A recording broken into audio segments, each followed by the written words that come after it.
Hello everyone, this is Heather, and this is going to be part 3 to my food allergy series. This is also in relation to a couple of other videos I just posted, which are one called Fertility Caused by Bacteria, and another one, Death by Breads, Are Toxic Molds Infecting Our Grains? There's also a video called Bread Mania, in which I talk about folate being added to our bread and how that can contribute to mania and mental illness. And that's just because of the folate in that video, not even because of the grain issues that I'm about to talk about. So right now it is like 12:48 in the morning, and yeah, I ate a bunch of grains for dinner, and I guess I'm having trouble sleeping. So I've been researching a lot about rheumatoid arthritis lately, and for a dear friend of mine. And then, of course, I'm always researching about infertility because that's my plague. And I've gone back and forth on grains a lot, and I have fought myself through some autoimmune type symptoms, not rheumatoid by any means, but joint pain, acne, which isn't technically autoimmune, but digestive problems, mood swings, and just crazy problems that I'm sure all of you are very familiar with. And I have just come across some wonderful information. I really want you all to check out the website glutenfreesociety.org. This isn't your average go gluten-free kind of thing.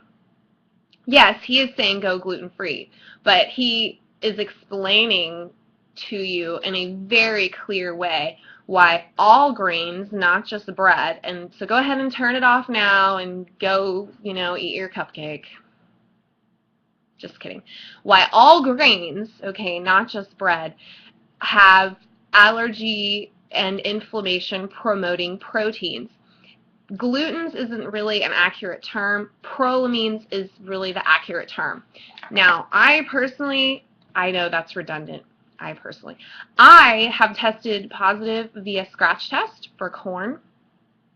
And the reason I got the scratch test is because I had a ton of digestive symptoms and just, acne, which I have here, and mark my word, this is it.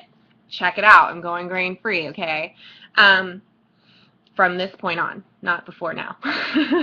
Anyways, and so I figured, okay, this blood test showed I was allergic to a lot of foods, and if you've seen part 1 and part 2, you will know that my theory, which is backed up by about a bazillion scientists, physiologists and nutritionists and everybody else, most people who have brains, that if you're allergic to some foods in your blood, these proteins are getting in your blood. They have to get in there through your intestines. So why are your intestines not functioning properly? And, through my education, I wanted to figure out what reaction was going on in my intestines. So I proceeded to a scratch test.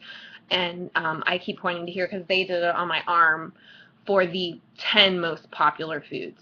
And corn came back positive. So I told myself, okay, corn is my only true allergy, so it's going to stop causing these welts in my intestines, so I can eat all these other foods, and then they're not going to hit my blood, and so those other ones don't matter. Well, that is not entirely true, so I hope you're watching this part 3, all of you. Because Dr. Osborne from the Gluten-Free Society of glutenfreesociety.org breaks down how all of these grains containing these allergy/inflammation promoting proteins called prolamines, not necessarily glutens, can cause this reaction. He breaks it down very well. Now, I also got tested for celiac disease because of that blood test that came back with wheat as an allergy, and it came back negative. And that was another reiteration to me that I could eat my grains, and I was just going to avoid corn. But he talks about how that can be a false negative. Not that you really do have celiac disease, but that celiac disease is not the only issue when it comes to grain sensitivity, intolerance, or allergies. So, for instance, the celiac test that you probably got or would get from Quest or LabCorp. They test for two specific alleles called the HLA-DQ2 and the HLA-DQ8 genes. They're going to give you a response of yes or no. They're not going to show you the actual lab. And there are some non-celiac genes, which are the HLA-DQ1 and HLA-DQ3 genes that most labs do not test for. He offers this testing on his site. I'm not going to bother with it because I already tested positive in the blood test for wheat, which he specifically said is the specific prolamine called gliadin, which is why I cannot tolerate whole grains. And I will break out worse than this if I eat them. Now,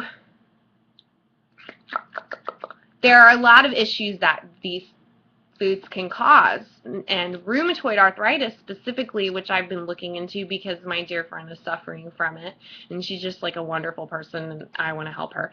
She, yeah, anyways, rheumatoid has been connected to gluten and through studies, and so has a ton of other issues, including infertility and all of these things. So the irony is that my issue is the infertility, not the rheumatoid, but the irony is that I thought that I was covered by the blood test and the scratch test and the celiac test.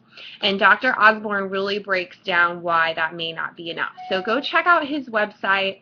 I am officially going grain-free. Okay? Now, he does have some great videos that explain the proteins and how much each different grain has. As far as percent-wise, like percent of proteins in the grain, rice and oats have the least, and I do have a bunch of rice and oats in my house, so I'm probably going to wean myself off of my millet and other gluten-free products that I have in my house with the rice and oats, and then I'm going to go completely grain-free from there. Now, nutritionally speaking, I am studying for a master's in nutrition, and I want to say you don't need wheat and gluten and grains to get a nutritionally well-balanced diet, and, you know, the USDA is being paid off. Anyways, so if you want to make sure you get your minerals, you can get them from nuts. Okay, if you want to make sure you get your carbs, you can get them from fruits and starchy vegetables, which some starch is actually good for you, like potatoes, and sweet potatoes are really good. And if you want to get your fiber, vegetables, sorry, and your B vitamins, meat. So you don't need grains. So, you know, just those other foods in combination cover the gap that this whole wheat full of acrylamides and dough conditioners and genetic hybridization and allergy, autoimmune inflammation causing ergot infested grains can, you know, give you. So good luck to you. I want you to mark this day. I want you to see my skin and how horrible it is. Okay, you see that? It's awful, and it's all here, which is hormone related. Now, is this still bacteria related, like the infertility caused by bacteria video? Yes, it is. Grains inflame your gut, cause these large proteins to get through your villi, okay? Once they get through your villi, your immune system goes, what is this? Attacks it. And then your immune system is attacking something that isn't a germ or a virus or a parasite and gets out of whack, especially with perpetual ingestion of these things. And then you actually encounter a virus or a bacteria or a mold or a parasite or a yeast, and your immune system is out of whack. So then you have a chronic infection. Or you have chronic inflammation of your thyroid, or you have chronic inflammation of your liver, like in me. I don't drink hardly at all, like, yes, every now and then, but I was deficient in B12, as you could see in my other video where I talk about the tingling in my fingers, which is gone, and it's been like, what, a week, because I took B12. I think it's gone. Well, you know, grains can cause this liver that doesn't store vitamins like it should, like the zinc that my body wasn't storing. So I'm going to do this, and I want you all to just check out my acne right now for witness, and of course my infertility is another thing that, you know, I do pray for, even though it's selfish to pray for yourself. I do that. But also my friend with rheumatoid, who's like a wonderful person, I pray that maybe this might help her if she decides to go grain-free, and I pray that it will also help you. And speaking of praying in the Bible, yes, the Bible talks about, you know, in Ezekiel 4:9, this one verse, it talks about take your barley and your oats and put it together and make this. Well, these grains are not the grains of those days. They've been hybridized, and the gluten is no longer at 5%, it's at 55 to 60%. These are processed much differently. Go to Dr. Osborne's website and you will see. And then, of course, there's the issue of adding folate, which is going to perpetuate a B12 deficiency and cause mania. Mental illness runs in my family. I don't know if you can tell. Haha. But it can also, you know, go in your brain and cause that. So it's just a whole bunch of mess that I'm just going to get away from. And I have no problem giving up anything that will prolong my life and increase the quality of my life, or for my son, or for my husband, or for my family. And I hope you'll consider the same. Thank you. You're welcome. Goodbye.